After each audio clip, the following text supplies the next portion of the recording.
Greetings everyone, and this is the hipster Snek. It's October again, and you know what that means. Let's bite into some horror-themed goodness. Now, I've not really had the opportunity to talk about it before, it just never really came up. But I've actually been a huge fan of the Five Nights at Freddy's franchise since pretty much the first game. And yes, I found it pretty much the same way you guys did, when it blew up on YouTube and had lore for days, so I jumped on board the FNAF bandwagon around the time that old Slender Man was being put out to pasture. And yeah, don't worry, I'll make it a point to give old Slim Jim some terrifying props at some point in the future. But let's not worry about him for now.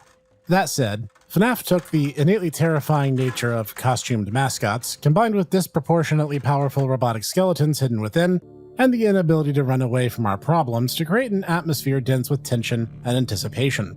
From the core four characters of Freddy Fazbear, Chica the Chicken, Bonnie the Bunny, and Foxy the Pirate, to oddballs like Orville Elephant and Mr. Hippo. These animatronics never fail to thrill and delight with their indirect storytelling methods and deeply startling jump scares.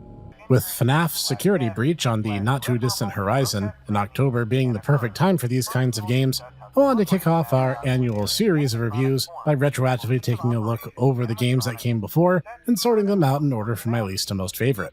There's only a few simple rules for this countdown. First, I'm not respecting spoiler warnings in this video. You've had ample time to play these games for yourselves, so it's too late for that.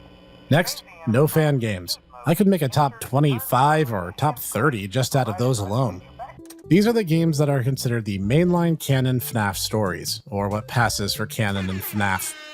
Next, Security Breach is going to be the 10th main game of the series, so making a top 10 out of just the true main games is going to be impossible, at least fundamentally. So for the sake of this review, I am going to cheat a little, in that I will include some of the spin-offs and not some of the others. I'll explain my rationale for doing this when we get to them, but let's not waste any more time. Here is Snek's personal top 10 Five Nights at Freddy's official games. Remember, this is just my silly Sneky opinion, so feel free to leave a comment down below telling me just how wrong I am and that your favorite game easily outshines my top picks. Leave a like if you like it, subscribe if you haven't, but let's get to it.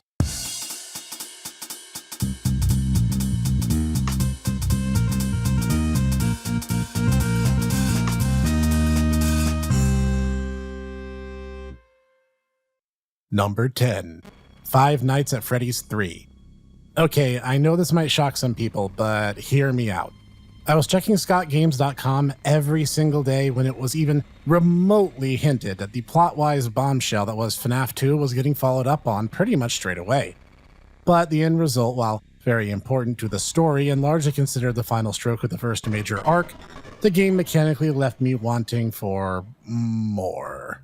The atmosphere is pretty good, with vestigial remains of the old pizzerias left in plain sight, sometimes making the player second-guess themselves if they're looking at an animatronic or a decoration, and the fact that the deadly spring trap not only has an interesting design, but can spawn into the map somewhat randomly, that's all really good, until you consider a few design choices made along the way. The only thing in the game that can actually kill you is spring trap. The phantom jump scares, while startling and somewhat debilitating depending on which one you trip, cannot actually end your current run. And since they all share the same jump scare sound effect, one that's a high-pitched hiss that isn't particularly scary the first time you get it, causes the jump scares of the game to be watered down the more you play it. Not helped by Springtrap just not being terribly scary in the first place. Now, the idea behind him is certainly unnerving, sure. He's the child-killing madman trapped in a perpetual self-made hell, eternally skewered by the metal interior of a suit that he himself helped design, but then literally having nothing better to do than to be set on fire repeatedly, much to his great annoyance. It really doesn't make the game seem any better either when you consider just how strange and random the minigames you have to do each night in order to get the best ending really are. Scott Cawthon really went way too far with the hidden lore and minigames present in the past installments, and ultimately I feel it hurt FNAF 3 a bit too much. Just shut the rightmost event and keep Springy dancing between cameras 8, 9, and 10 and you'll survive 5 nights just fine. Everyone knows the real antagonist of this title is Phantom Balloon Boy anyway, and the way the nights ramp up in difficulty is to reduce the number of audio checks per reset. That's less terrifying and more terrifyingly monotonous. Sorry FNAF 3, but you're just number 10. Number 9. Five Nights at Freddy's 4. FNAF 4 is essentially what would happen if you take the original game but crank up the naked hostility to a 12. This is the first and so far only FNAF title to make me audibly shout upon getting jump scared by Nightmare Chica the first time she hit me. The problem was, a lot of the time, it feels cheap. The main character being smaller than the animatronics I can deal with just fine, but the fact that he looks straight down at the floor, running spot to spot, and needing to rely on a turn your volume up breathing mechanic smacks of a cheap shock factor when you do eventually get hit. And something about the ambiguity of your adversaries was part of what made FNAF the first so surgically mortifying. Were they rogue AI simply encountering an error and not knowing how to handle it? Or were they actually malicious, vengeful ghosts? Not knowing that made the enemy ever so slightly more unnatural and unknowing.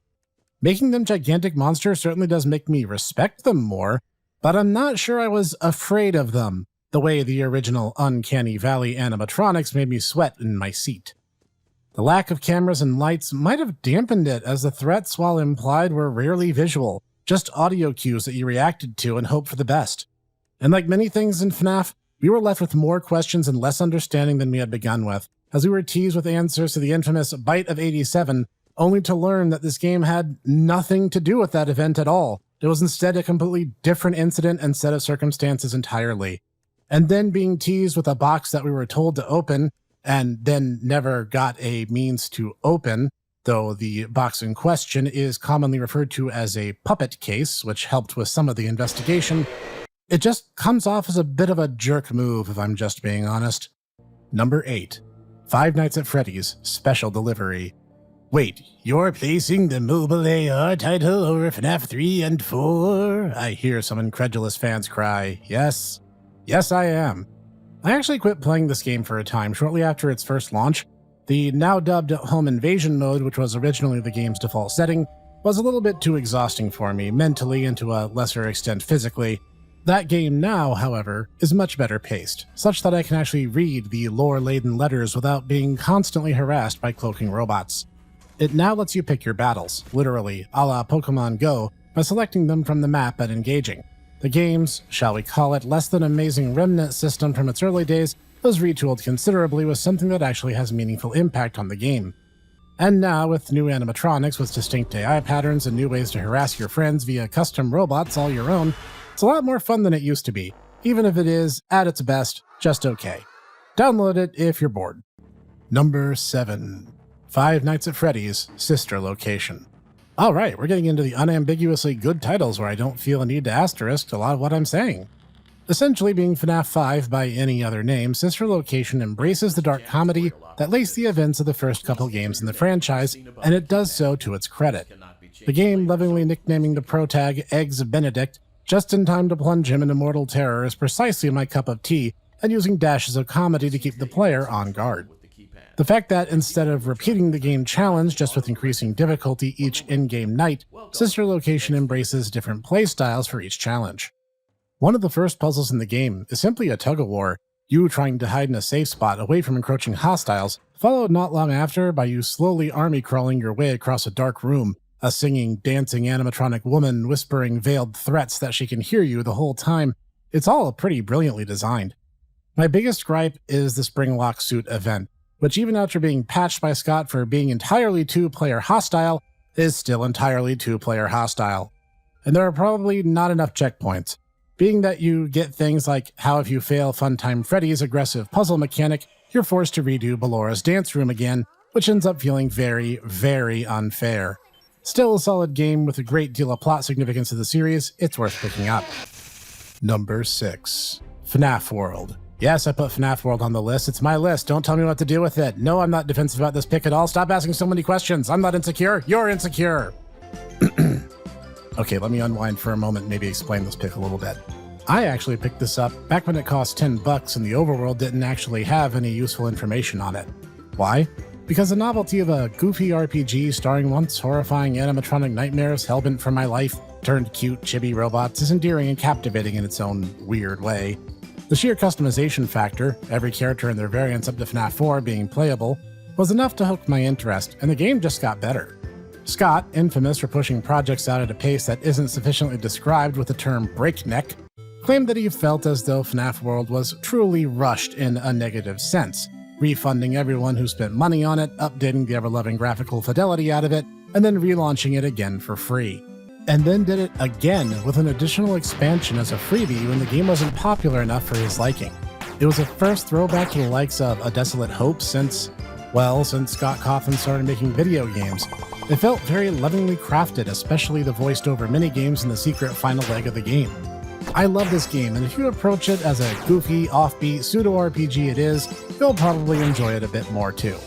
Number 5. Ultimate Custom Night. Whether it's in canon or not, the masochism simulator that is Ultimate Custom Night really lives up to its name, using mechanics from throughout the entire series and interesting character-specific considerations to keep the player on their toes. You can make the game as easy or as difficult as you care to, with more difficult runs allotting certain amount of points which unlock subsequent bonus items, optionals, and even surreal cutscene gags, with things like a faux samurai movie, a teen rom-com with a yandere chicken, and more awaiting those who take the plunge and push their survival skills to their utmost. My best advice? Lose to Mr. Hippo. Totally worth it. I don't have that much to say, as to cover all possible variants would take entirely too long, but essentially you set which animatronics you want to square off against and at what difficulty they should be at. The ultimate goal of UCN being all 20 mode. And I wish you the best of luck because I'm a wuss who never got anywhere near that far. Number 4. Five Nights at Freddy's. The original classic that launched the entire series, and the horror subgenre that I call sitters, is only number 4 on this list? I swear to you, I do have my reasons. That's not to say that it isn't worth playing to this day. It absolutely is. The tense atmosphere, balancing the 4 key threats, and one randomized one, and discovering the lore by being a keen-eyed investigator, all the while fending off your enemies with nothing but the lights, doors, and cameras to your name. The tension could be cut with a knife, and even knowing the mechanics won't necessarily save you if you're not lucky enough when it comes time for the more challenging nights. That in itself is what prohibits the first game from breaking top 3. It has an over-reliance on the dice rolling, and it's maddening to do everything mechanically correct and still lose because Freddy felt like being impatient. I will always love this game, but the flaw within proves the diamond is real. Number 3. Five Nights at Freddy's 2. Oh my god, I love FNAF 2. From the very first teaser trailer to the introduction of the first iterative animatronic characters, the toy series, FNAF 2 had the fandom with bated breath until launch, and it did not disappoint then. The aggressive 1 vs 11 stylings of the game and the mechanically demanding but immensely rewarding gameplay style forced players to be lightning fast and responsive to all potential threats. A music box constantly winding down to 0 being a sword of Damocles that will force the player into checking their cams between masking up or wielding a flashlight in order to keep all limbs attached for 5 frenetic nights. In fact, that's a thing too. No longer are you shielded by blast doors, but merely a paper-thin disguise to fool the guiding AI of the robots who want to harass you, and a flashlight to ward off some of the more persistent pests. It makes you feel very exposed. Where I'd issue complaint is that the withered animatronics, the husks of the FNAF 1 crew in various states of disrepair, are too aggressive, mandating a certain level of technical finesse no player will have upon encountering them for the first time. Barring that, this game is still one of my absolute favorites in the whole series. Number 2. Five Nights at Freddy's HelpWanted. A love letter to the entire FNAF series, available in VR and normal modes, with 3D fully rendered remakes of the first 4 titles of the series, plus more, a robust DLC package, and actually contributing to the story moving forward? Haha, yes please. More of that goodness right there. This amazing game not only embraces the best of the past, but introduces tons of new mechanics and also trimmed the fat in some of the best ways. For example, in the FNAF 2 portion of the game, the withered animatronics do not spawn in at all, much to my eternal relief. And some other frustrating gameplay issues were rebalanced alongside them, just in time for all new game modes to be introduced as well, such as a corn maze with a fiery, foxy phantom chasing after, or an entertaining Frankenstein-themed puzzle minigame. It's all just a delight. I cannot recommend HelpWanted enough. And now for honorable mentions. Freddy in Space 2 and Security Beach Fury's Rage. I haven't actually played these games. Sorry guys, I'll make this up to you in the future. So, time to get on to number 1. Five Nights at Freddy's Pizzeria Simulator. Originally sold to us, free of charge, funny enough, as just a side game, a distraction until we got FNAF 6, it didn't take too long at all for us to realize that this was not just anything.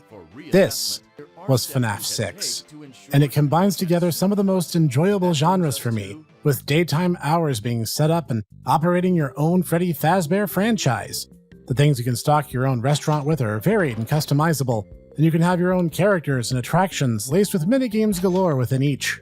Hidden lore abounds, as do advertising opportunities in order to expand your franchise experience. And the night segments involve you doing your maintenance of the evening, warding off invaders from an unseen, unclear outside alleyway who want nothing more than to get in and claw your face off. A hearty mix of business acumen and night terrors, Pizzeria Simulator also ends on the most chilling moment in the franchise, in my humble, Sneky opinion. That being when we get to speak with the founder of the Fazbear franchise himself, and he speaks to us candidly about his loss and struggles, the player themselves becoming viewpoint character as the sinking realization of inevitability of the situation becomes overpoweringly clear. The series villain, William Afton, getting his comeuppance as his former business partner darkly warns, although, for one of you, the darkest pit of hell has opened to swallow you whole, so don't keep the devil waiting, old friend. That single moment seriously gave me chills, and solidified in my mind that this was the perfect FNAF experience. For me, at least. And it might have made a fitting endpoint too, although as we now well know, this was merely the end of the second act. How the tale goes from here has yet to be told. And that's my personal top 10 FNAF countdown. Did you agree with me? Would you have arranged them differently? Let me know in the comments below. This has been the Snek, and thanks for joining me once again. Like the video if you enjoyed today's installment, and tap the subscribe button if you want more, because all October long, it's horror and horror-related goodness. See you all month long for more, and I'll see you there.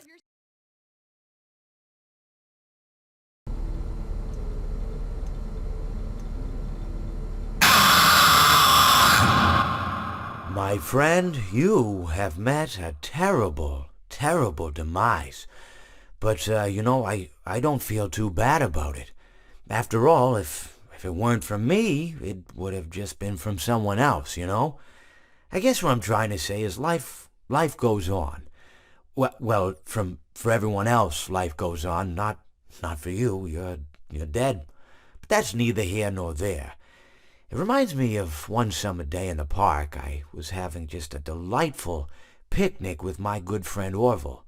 And I said to him, Orville, I have a story. And he said to me, what's the significance of the story? And I said to him, Orville, not every story has to have significance, you know? Sometimes a story is just a story. If you try to read into every little thing and find meaning in everything anyone says, you'll just drive yourself crazy. I had a friend do it once. Wasn't pretty. We talked about it for years. And not only that, but you'll likely end up believing something you shouldn't believe, and thinking something you shouldn't think, or assuming something you shouldn't assume, you know? Sometimes, I said, a story is just a story. So just be quiet for 1 second of your life and eat your sandwich, okay? Of course, it was only then I realized I made sandwiches, and poor Orville was having such difficulty eating it. Elephants have those clumsy hands, you know. Actually, I suppose that's the problem. They don't have hands at all, do they? They're all feet. I couldn't imagine someone asking me to eat a sandwich with my feet. Now, if I recall correctly, there was a bakery nearby. I said to him, Orville, let me go get you some rye bread. Now, I'm unsure if elephants enjoy rye bread, but I assure you that Orville does. Now, this was on a Tuesday, which was good because rye bread was always fresh on Tuesday. They made sourdough bread on Monday and threw it out Wednesday, or rather they sold it at a discount for people wanting to feed the ducks, and then probably at the end of the day, finally, they threw it all out. I don't recall. I do remember a man who would bring his son to the bakery every Wednesday and then go feed the ducks. He would buy all of the sourdough bread. Of course, you know, you're not supposed to feed the ducks sourdough bread at all. It swells up in their stomach and then they all die. At least At least that's what I've heard. You know, I never saw any ducks die myself, but I did notice a substantial decrease in the duck population over the course of a few years. I just never thought to stop the man and tell him that he was killing the ducks by feeding them sourdough bread. And if you want my opinion on the matter, and I told Orville this as well, if you want to feed ducks, or birds, or any kind for that matter, it's best to buy seed. I mean, when you think about it, breads of any sort don't occur in nature. They don't grow on trees or spring up from the bushes. I don't think birds know what to do with bread. What was I saying? Oh, yes. So I bought Orville some rye bread. What a fine day it was.